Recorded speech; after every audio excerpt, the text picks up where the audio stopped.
Update. Would I be the a-hole if I tell HR about my past with a new coworker? Original post. I, 34 male, am a lead developer on a team of mid-sized SaaS company that has 100 or so employees. Basically, we are large enough that there are employees we can see, recognize, but not necessarily know their names. Recently, we had a new hire, Krista, 33 female, who joined a project managing part of the project I'm working on. I have a history with Krista from college. In college, I was a lot more in my own shell. I didn't really treat myself well and was very much the introverted nerd, down to bad posture and poor fashion sense. Krista, she did have quite a few friends in college, but at least in my view, she wasn't super popular, but she was well-liked and was conventionally attractive. We shared a few classes together, and one day she asked me for some help on an assignment. I helped her on it and we talked, and from the sound of things, she seemed genuinely friendly to me. I helped her on a few more assignments, and finally she asked me if I wanted to meet her after a class at a coffee shop and talk. I said sure, and when I got there, Krista was nowhere in sight. I waited about 20 minutes before I called her. She answered and started laughing, and I heard several other voices laughing. Krista saying something like, "Why would I want to date a fat loser like you?" Looked out the front window of the shop and saw one of Krista's friends holding up her camera phone, and it looked like she was recording. Next few weeks, there were jokes about me. Flyers with my face from the coffee shop video plastered up with creep and bold letters on top. I kept my head down, and within a month, the next big thing popped up on campus and I was forgotten. Didn't stop Krista and her friends from going, "Ew, creep," when they saw me. But I guess for the rest of the campus, it got old. So I never got accused of anything or even really ostracized by the rest of the student body. After college, I did learn about self-care a bit better. Plus, I usually am with other programmers, so I really don't stand out as a social outcast. When Krista was introduced to our team, I don't think she recognized me. And it's only been a week, but I want to know if bringing up the college incident is even worth it for HR. Most of my rational brain really wants to just let this go, treat Krista as a new person, and get on with me. But I have a small fear that she might tell a skewed version of the college events and sour the team I'm on against me, so I should at least disclose to HR. So in case she does start telling tales, I have recourse. Reddit. Would I be the a-hole if I told HR about my past with Krista? Now for the top comments before reading the updates. You should report it and have it documented so she can't turn anything around on you. I'd also ask if she can be put onto another project. I agree, and I wouldn't give HR too many details unless they ask. I would just let them know that she previously bullied and harassed you. Bruh, she made false allegations around campus about you being a creep because she asked you on a date and stood you up as a prank.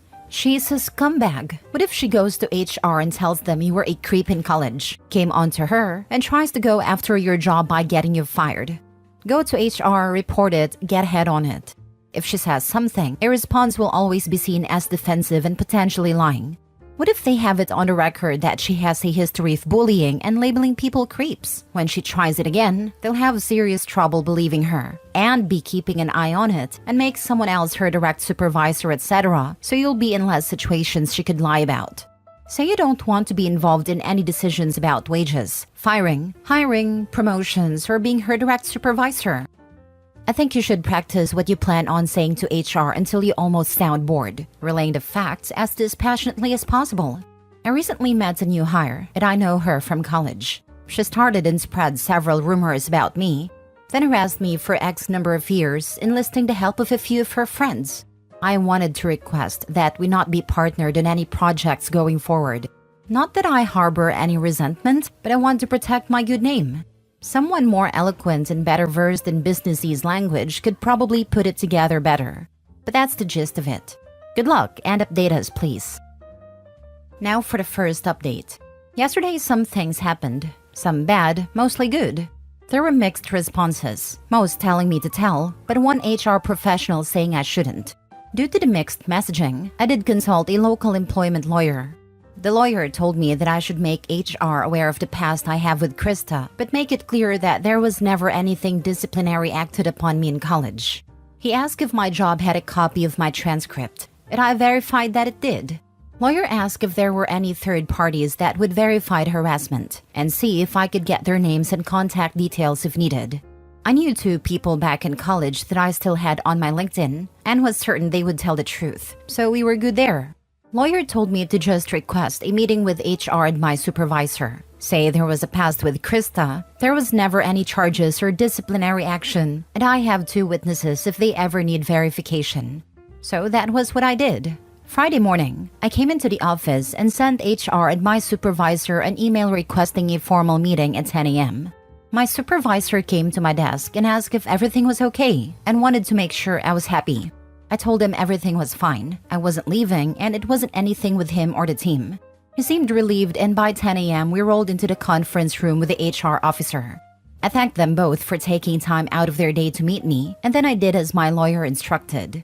I said that the new project manager, Krista, was someone I went to college with. She participated in harassment of me in college, detailed how I never had any charges or disciplinary action, and that I had two independent witnesses that sought harassment and gave their contact info. My supervisor seemed shocked, and the HR officer went through the info I gave her for a minute, and then the two of them talked for a minute. Finally, Krista was called in. When Krista walked into the conference room and saw me, HR and the team supervisor, she seemed shocked. HR started with something like, "We have been told you two have a past."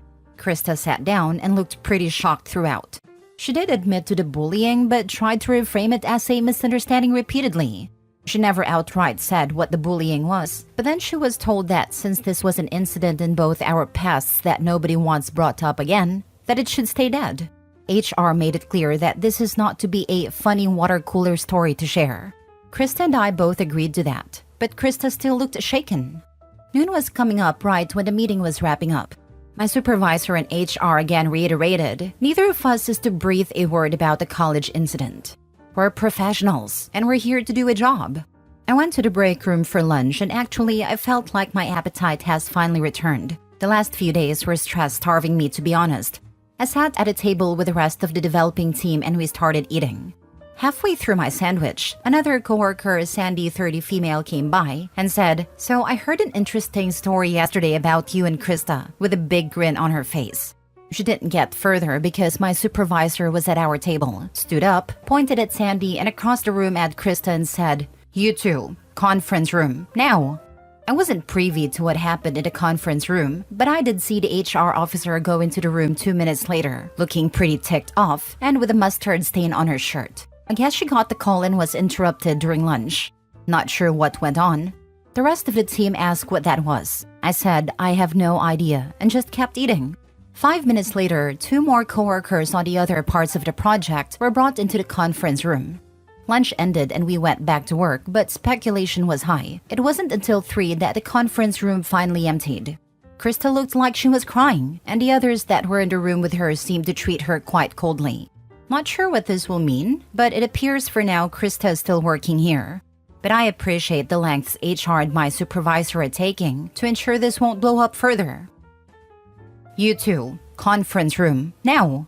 I actually smirked like the Grinch when I read that. It is awesome that your HR department acted so quickly. It is obvious that Krista hasn't grown up even a little bit since college. She's still there though, and she'll come back to talk. Bullies thrive in keeping others down. She won't be able to help herself. I'm curious what kind of story she told Sandy, the coworker that had her running to OP with a big grin on her face. There was nothing remotely amusing about what happened. Same, dying to know. I'm reassured by the fact the new coworkers were treating Sandy coldly by the end of the meeting with HR. She won't do super well. I bet she may even find a new job. We'll see. Bullies stay bullies. What an abhorrent witch. I want her fired. Nah, make her squirm. Make her so uncomfortable. Make it worse than constantly stepping on Legos. Make it worse than an itch you can't reach. She won't squirm. She'll keep talking crap about OP until she's gone. I can't imagine why HR didn't let her go. They just told her to not gossip about the incident, and she ran right out and spread a story, or her version of it, to multiple people. What's the point of keeping her around? Second update. Monday wasn't a crap show, so that was good. My supervisor and the HR officer did bring everyone on the team into the big conference room for the HR officer. Said that we're a professional company, and while we do like to have fun, there are company outings like golf, bowling, main event. We are to be strictly professional and not gossip about coworkers' personal lives. Sandy and the two other coworkers who were brought into the conference room Friday looked pretty ashamed during this. Krista was sitting at the other end of the conference room table, and there seemed to be a noticeable distance between her and the other employees. My supervisor said he wants to consider this matter closed, and for us to get back to offering great solutions to our clients. Everyone filed out of the conference room and went back to work. Lunch on Monday was pretty tense, but Tuesday, management had a local Mexican place bring a Taco Tuesday for us, and the mood improved considerably. I don't gossip, but I did hear murmurs that Krista is now on her final warning and put on a performance improvement plan, all within her first 2 weeks. Not sure how true these rumors are, but with how isolated Krista now appears to be to the rest of the team, it is clear that everyone else is not willing to socialize with her beyond their work functions. I consider this matter closed myself, and if Krista worked hard and got her redemption arc, I'd have been fine with it. But then last night happened. Not sure where Krista got my address, but she was outside my house last night, and luckily my doorbell camera caught it, so I can pretty accurately transcribe it. She rang and asked if we could talk. I said through the digital doorbell there was nothing to talk about, and she better leave because this is now harassment. She pleaded for me to come outside and discuss it. I declined and emphasized she's not welcome. She then said she had a crush on me in college, that her friends found out she asked me to coffee and pressured her to turn it into a harassment campaign, and she was afraid of them disowning her for liking a guy like me. Guys, I wanted to laugh so freaking hard. I was socially awkward back in college, but even I knew this was BS. Heck, I wasn't even interested in Krista for a date. I thought she wanted to be my friend. I told her that I didn't care what she has to say. She has to leave. She told me I could just ask Sandy what she told her and it would clear this all up.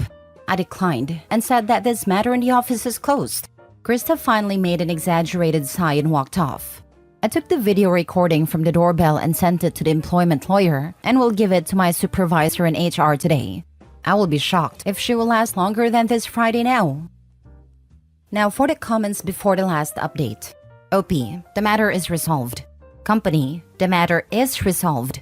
Krista, it's resolved, but how can I make this worse for myself? Krista, it's resolved, but I feel like I lost, and I want to win. It wasn't resolved to her because her reputation had taken a hit and people were closely watching her at work. She was ostracized, and management was on the verge of getting rid of her, and she knew it.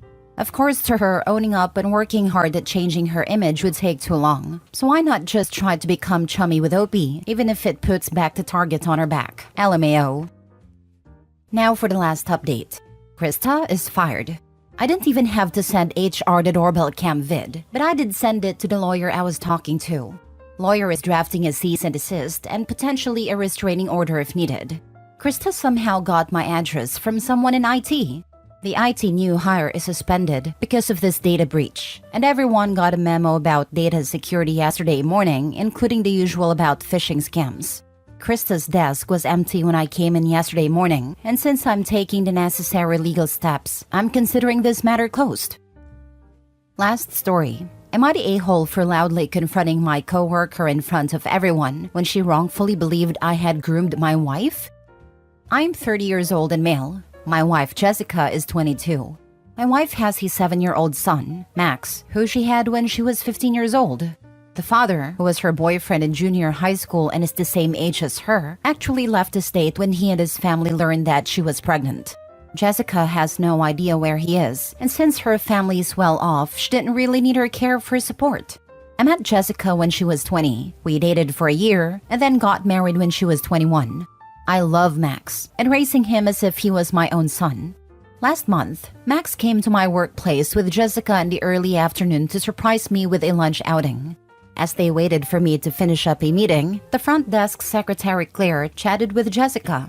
I wasn't there for the conversation, but Claire was stunned at how young Jessica looked, and Jessica said she was 22. Apparently, Claire did a bit of napkin math and came to the following conclusions. 1. Jessica is 22 and I'm 30. 2. Max is 7. 3. That means Jessica and I had Max when she was 15 and I was 23. Apparently, from that day on, Claire began gossiping about this. I had no idea what was going on, but I did notice that Claire abruptly changed her attitude towards me, glaring when she thought I wasn't looking, or rolling her eyes when I talked to other people. Well, today at work, when I was in the bathroom washing my hands, I overheard Claire gossiping with a new hire about my underage wife outside the door by the water cooler. I left the bathroom and then walked up behind Claire. She turned around and looked like a deer in the headlights at me, and so I announced loudly, "Hi Claire, you see, I am not Max's biological father. In all of your gossiping to other people, you forgot to consider the most obvious possibility, which was that I am his stepfather. I will, by the way, be reporting you to the HR for this." I headed directly to HR and explicitly told them what Claire had said, and the manager, a fellow gossip friend of Claire's, asked if I really wanted to escalate over something so small. I said yes. She then told me Claire is a single mother and relies on his job, and that I shouldn't have embarrassed her in front of the office like that. I insisted on filing a report. After calming down a bit, I feel kind of bad about what I did. Claire cried at her desk and left early. Was I an a-hole to approach the issue that way? Now for the comments. Not a-hole. She basically called you a pedophile. If she cared that much about her job, perhaps she might have gotten all her facts straight before she started gossiping about you. Absolutely escalate this. Yeah, accusing someone of being a pedo isn't a small issue. If she so desperately needs her job, she should have thought before she spoke such a horrible accusation. I say let her butt get fired. And HR for engaging in it. OP could threaten to sue the company if they both aren't fired, although that might have consequences. I work in HR and have for the last 10 years. This was so inappropriate for the HR representative to say. They are to uphold company policies and laws. They are also supposed to be confidential. So not only did they not do their job by supporting and investigating your claim, they also participated and then disclosed personal information about another employee. You need to take it higher up and include the HR representative in your claim. Not a-hole. You can go ahead and add a manager to your HR complaint too. On top of tanking your career, accusations of grooming are life-ending. Gather evidence and present an assertive case to HR. I'm definitely thinking of escalating the HR directly to the company's CEO, whom I'm on great terms with. I didn't expect HR to rush to the defense of the person calling me a freaking pedo. You should definitely escalate this. It's not a small issue when someone implies you groomed and impregnated an underage child. You don't know who else heard this rumor. It could have ruined your life. If the single mom card was going to be played, she should have behaved like a single mom desperate to keep her job. Instead, she behaved like a gossiping Karen.